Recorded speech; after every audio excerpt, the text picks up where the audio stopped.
Imagine your salary suddenly doubles. Sounds amazing, right? But here is something strange. For most people, when their income doubles, their savings stay exactly the same. Zero. Why? Because of something called of the law of spending. And if you don't understand this law, it doesn't matter how much money you make, money will always find a way to disappear. Today, I'm going to show you the hidden trap inside this law and the simple trick that allows you to start saving money no matter how much you earn. But before we start, if you're interested in financial growth, wealth strategies, business, and building capital step by step, make sure to subscribe to the channel. And also check the free webinar link in the description where I explain the full strategy of building capital from zero. Now let's get back to the law of spending. I'm Ravi Gabis and welcome back to the Ravi Gabis Show where we unlock the secrets of real wealth every single day. Yesterday we talked about spending control and the law of spending, also known as Parkinson's law. This law says something very simple. Any group of people, a family, a company, or even a country will eventually spend all the money they believe they have. And according to this law, no matter how much you earn, if you don't control spending, all the money will eventually disappear. That's exactly why most people live from paycheck to paycheck. But yesterday, I also gave you a simple strategy for saving money. That is very simple. You don't save at the end of the month. You save first. Any money that comes to you, your salary, birthday gift, unexpected income, or a bonus, doesn't matter. The rule is simple. You immediately take 10% and put it aside. And then you simply live on the rest, 90%. If your income increases, you can even accelerate the process. For example, if you receive a raise, you might save 50% of the raise. You can put it aside. Or if you receive an unexpected gift, you might save 80% of it. This is how you speed up the process of building capital. But today I want to warn you about something important. There is a trap. I call it the trap of the law of spending. The strategy itself is simple, but in real life, it's not always easy to implement. Let's imagine a situation. Mr. Smith is a good family man. He earns $5,000 a month. Every month he comes home and gives his salary to his wife, and she manages the family budget. One day, Mr. Smith learns about the strategy of saving money. He realizes that if his family starts saving 10% of their income, investing it and multiplying it, one day they could become financially independent.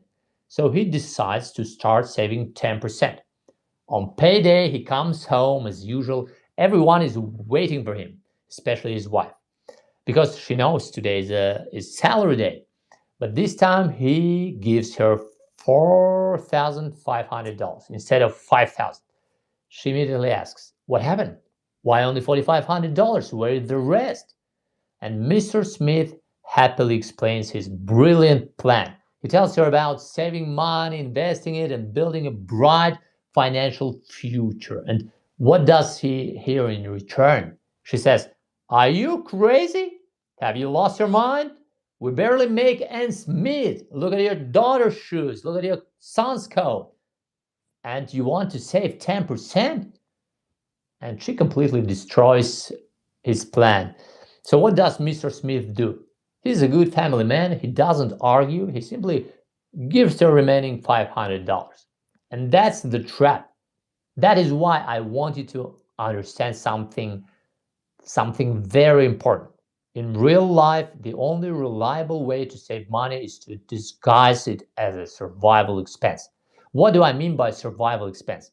Things like a mortgage, rent, loan, payments, utilities. These are expenses you cannot ignore. If you stop paying them, there will be consequences. But many people make a big mistake when they finish paying a loan. For example, imagine someone finally pays off their car loan. The worst thing they can do is come home and proudly announce, "Great news! We don't have to pay $700 a month for the car anymore." Some families even celebrate this moment. But what happens next? According to the law of spending, that $700 will disappear immediately. It will be spent on something else. That's why, if you are a smart person and you finish paying your car loan, you should do something very simple. Don't tell anyone. Just continue paying that $700, but instead of paying the bank, pay yourself. Put that money aside, invest it, and build your capital. That is how you turn a former expense into wealth creation. Because the law of spending is very powerful, and if you don't control it, it will control you. So today we talked about the trap of the law of spending and the simple idea that allows you to start saving money in real life. Tomorrow we will continue this topic and I'll show you how this same law works not only in families but also inside companies and businesses.